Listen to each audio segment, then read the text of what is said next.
We continue our exploration of natural theology with the ontological argument.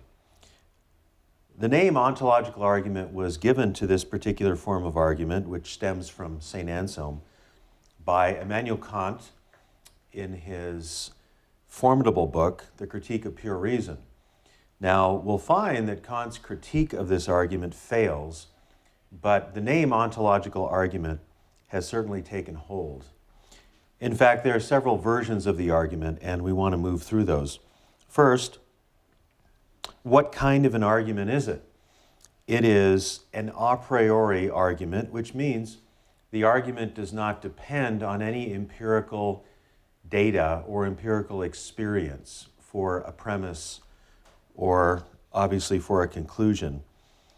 It's a deductive argument, which means that if the premises are true and the argument form is correct, then the conclusion must follow, necessarily must follow. So this is different from inductive arguments where the conclusion is probable. If this argument succeeds, it is very rich metaphysically, ontologically, because it trades on the idea of God as the greatest possible being. So if the argument succeeds, or one of the several versions succeed, then we have a deductively valid argument for the existence of a greatest possible being, or to use some of the contemporary parlance, a necessary being, a perfect being. Now that's a strong conclusion because a perfect being possesses every attribute that it's better to have than to lack, and possesses that attribute supremely, that is, to the intrinsic maximum. That's what we mean by a perfect being, or greatest possible being. Now, greatest possible being is a different concept than the greatest actual being. Now, of course, the greatest possible being is also the greatest actual being. But you might say that God is the greatest being in existence, but God might have been greater. But that's not Anselm's concept. So this is very rich philosophically. There is a maximal being. This argument differs from other forms of natural theology in that it does not depend on any empirical state of affairs. That is, it is not an a posteriori argument, it's an a priori argument.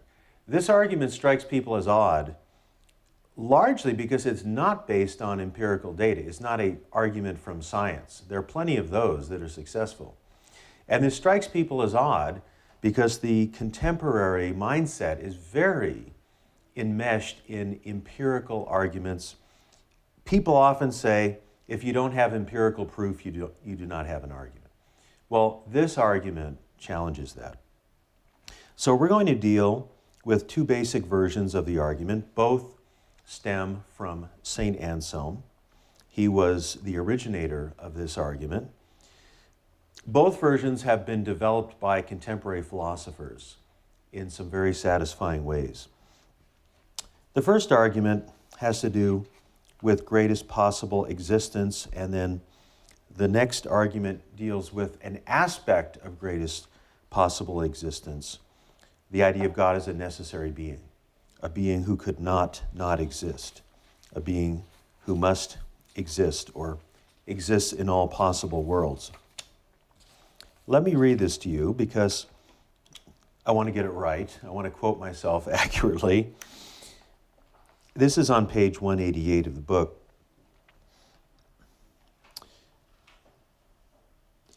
One, God is understood or defined as a being than which nothing greater can be conceived. Even the fool possesses this concept of God. Anselm's reflecting on the fool says in his heart, there is no God, Psalm 14. Premise 2, a thing exists either A, in the understanding only, such as the idea of a painting before it is painted, or B, in the understanding and in reality, such as existing in the mind of the painter and then existing on the canvas. Premise 3, It is greater to exist in reality than to exist merely in the understanding or subjectively. If God exists merely in the understanding, existing only in the mind of the fool, then God is not the greatest possible being, since a being that existed in reality would be greater than a being that existed only in the understanding. And that's absurd. 5, but God is by definition the greatest possible being. We go back to premise 1 there. Now the conclusion. Therefore, God exists not merely in the understanding, as the fool claims, but in reality as well.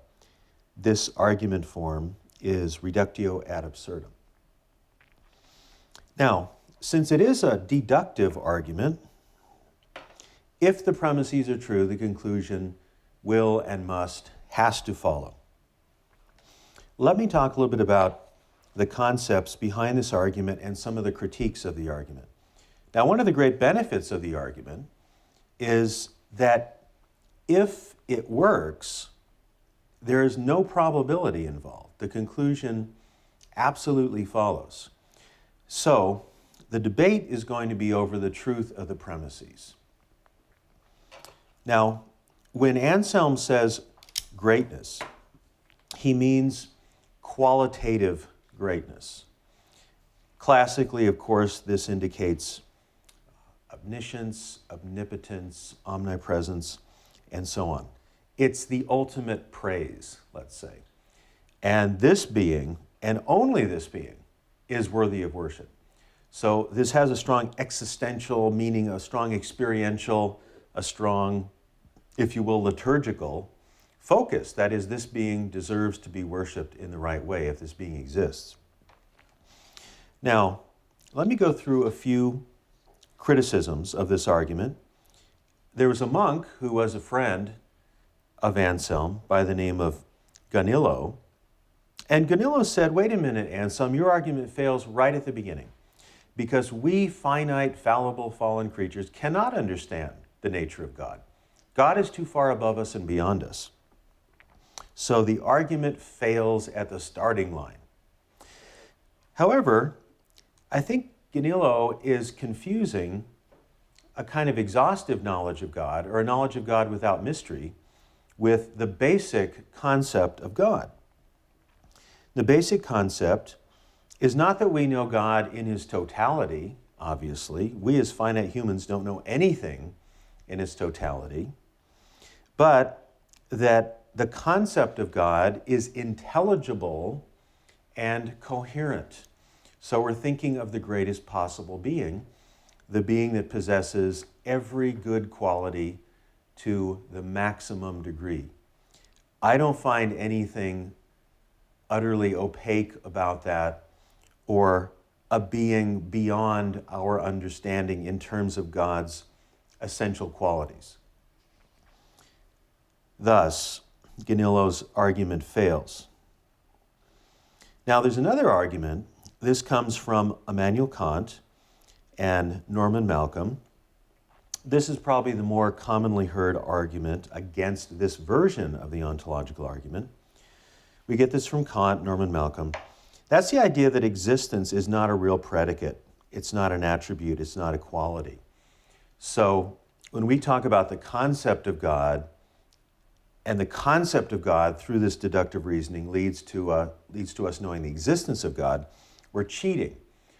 Because we're saying we have this concept of God as the greatest possible being, and then we, given that concept, conclude that God exists. So what's intrinsic to this argument, what's required for it to succeed, is that existence is a predicate. Existence is a quality. One way of putting it is that existence is a grammatical predicate of God, but not a genuine predicate that adds something to the concept. Let me criticize this argument. I bought this criticism for many years. Existence can be a predicate and a genuine one. Let me explain this by virtue of a bestseller from about 12 years ago called A Million Little Pieces by an author by the name of James Frey. When the book came out and it was hawked by Oprah Winfrey, I have this wild fantasy that my book, Apologetics, will one day be promoted by Oprah Winfrey. It's not likely. This book was touted as a memoir. It later came out that many of the most exciting passages were fiction. So it's a legitimate question. Did the events, all of the events in this book, exist or not exist? So there, you're using existence as a predicate or as a property, and it's completely legitimate to do so. Or let's say, take the concept of the abominable snowman. We have some account of what such a being would be, but the question is, does that being exist or not? So you have the concept of the abominable snowman, and then you say, well, can we add existence to the concept? So it is a predicate. It is something legitimate to add to the bare concept. You ask whether or not the concept is instantiated or not. Now, another issue here is that it's greater to exist than not exist, because the greatest possible being must exist objectively, not just subjectively, in the world of understanding. Here, you want to argue, is it better for the greatest possible being to exist than not exist? I think the answer is clearly yes, it is greater. It's not greater for anything to exist than to not exist. Consider a flesh-eating virus. It's better that that not exist. But we're talking about the superlative perfect being. This argument has been rehabilitated in recent years, and I think very adequately so. So this argument trades on the idea of a greatest possible being. It requires that existence is a predicate, and that it is better for this being to exist than not exist. That is, part of greatness is existing. Greatest possible being. Now, I find nothing wrong with this argument. The argument sometimes fails to carry conviction for two reasons. One reason is people don't understand it. It is tough. Secondly, people say it doesn't really have an existential or deeply experiential component to it, like the religious experience, let's say, or the moral argument. I think that's false, because if a perfect being exists, then you are not that perfect being. And the question then becomes, how ought one relate to a perfect being? And that is a very charged, cogent question.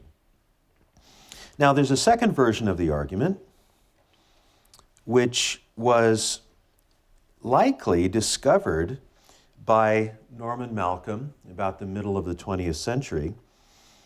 And this is how it's formulated. Again, forgive me for reading my own text, but I want to get it precisely right. This is on 195 of Christian Apologetics. This is the argument from God as considered to be a necessary being, a being who must exist, who cannot not exist.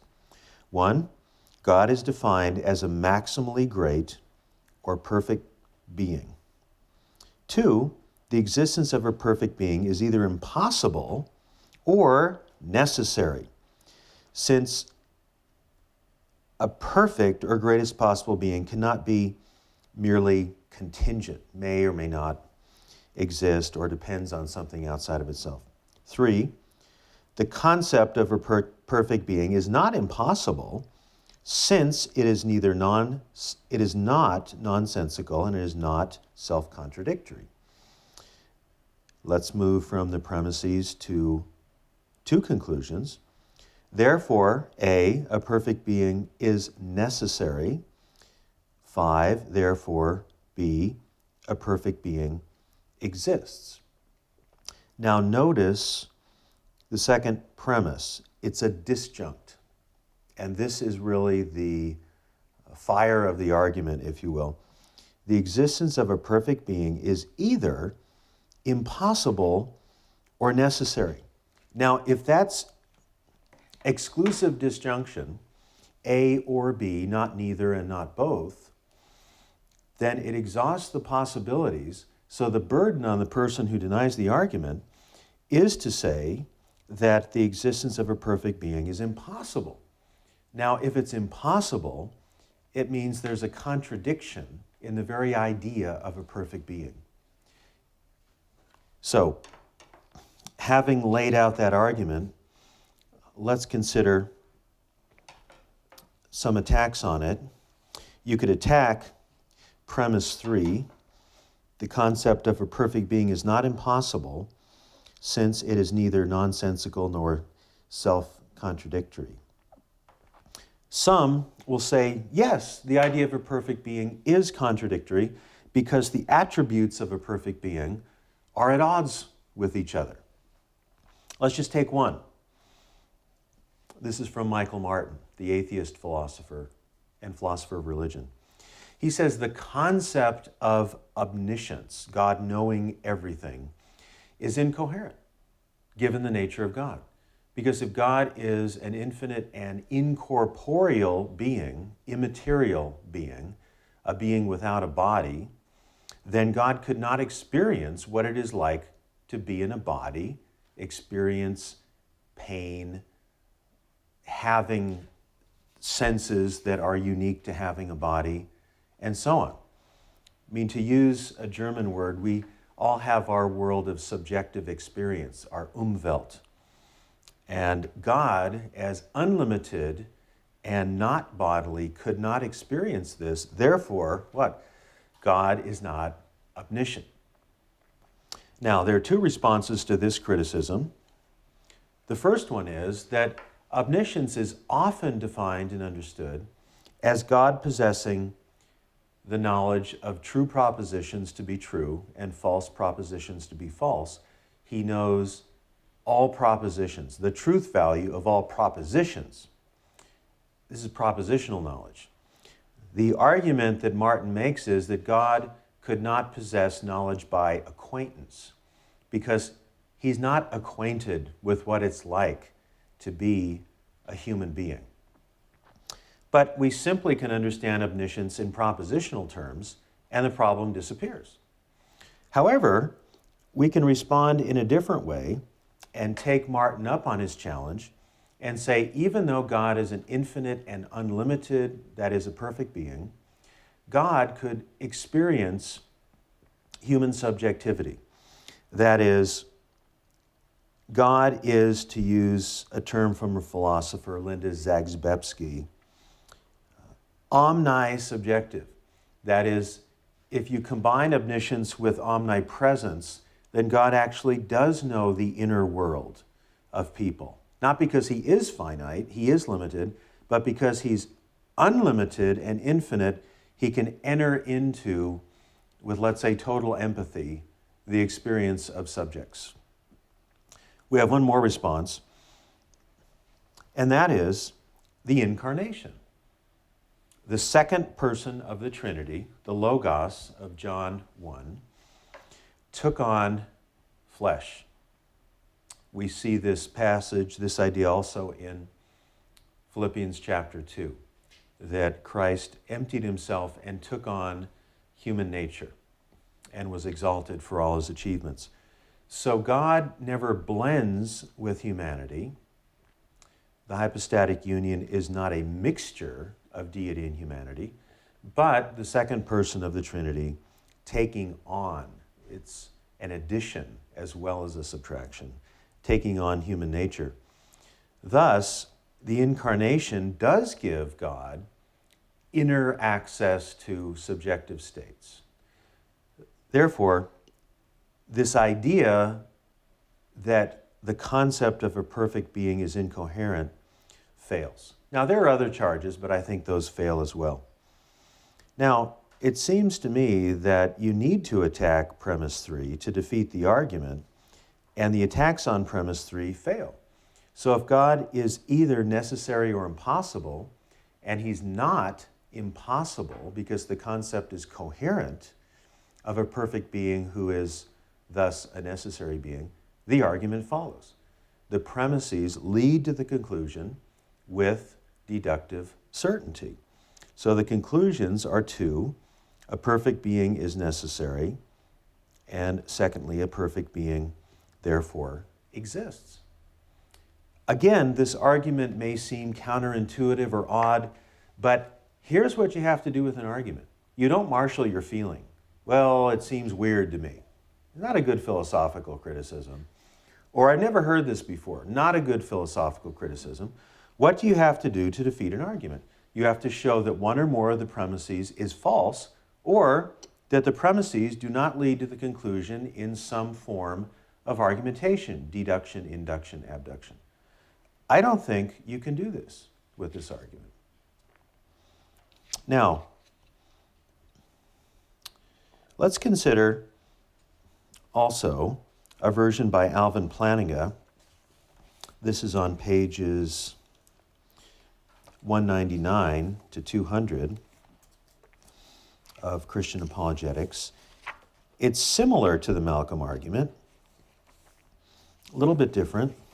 Alvin Plantinga is a very noteworthy analytic philosopher and also a Christian. Let's look at this, premise one.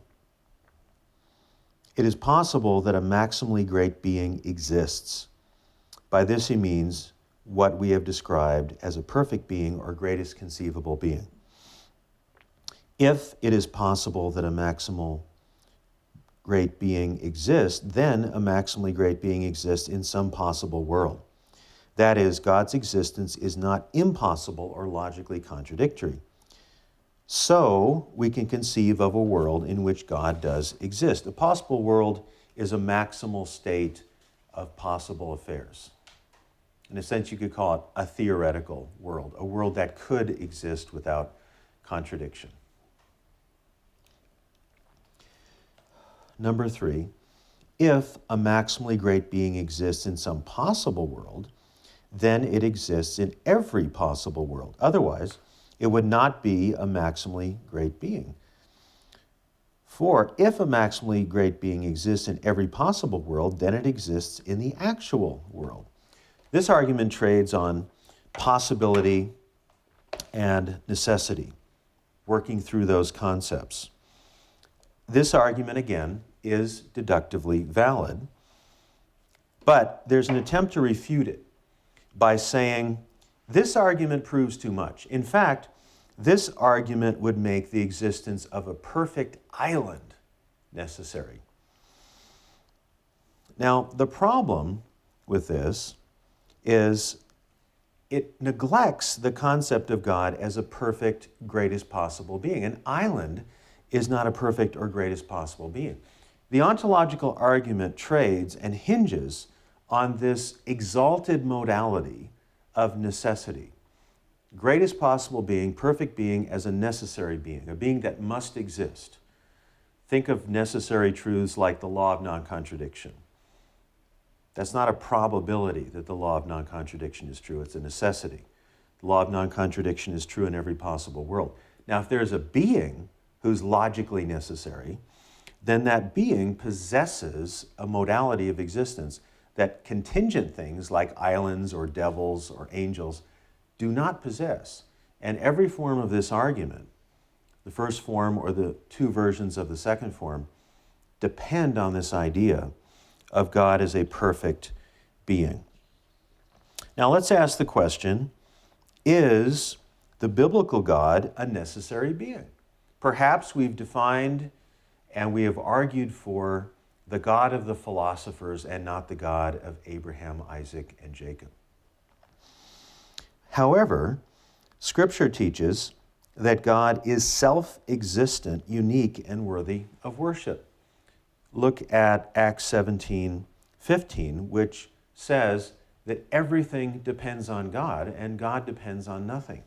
So God is a self-existent being. A being that is self-existent and not contingent on anything else is a necessary being. Moreover, we can argue from worship. We can argue doxologically and say that only a perfect being is worthy of worship. Only a greatest possible being is worthy of worship.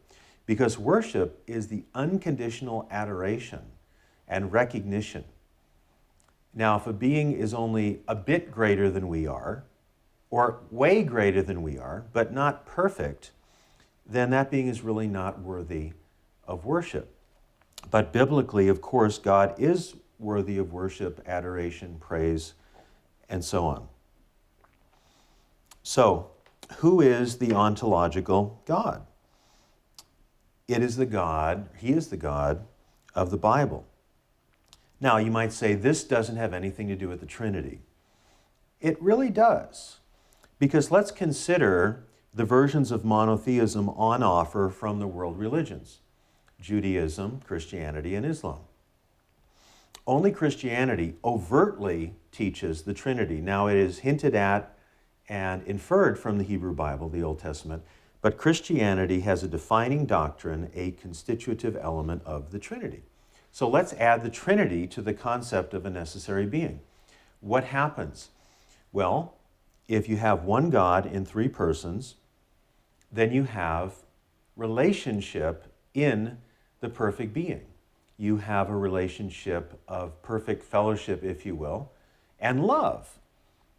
And you see the idea that the Son was with the Father in a loving relationship in John 17. Now ask this question: which is the greater being? A being that exists as love, as John says, God is love, or a being that exists without love unless that being creates the universe? Now, the Trinitarian God says that God is love because God is triune.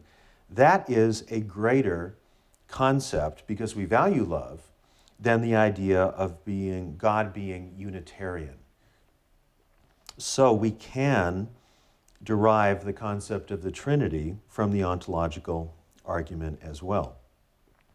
This argument is powerful, profound, for two reasons. It's deductive, and all three versions that I gave you, or one version and then two versions of the second, are deductively valid. And if the argument succeeds, we are faced with the existence of a perfect triune being who is worthy of worship. If that is the conclusion, then a rational person will ask, may I know more about this being?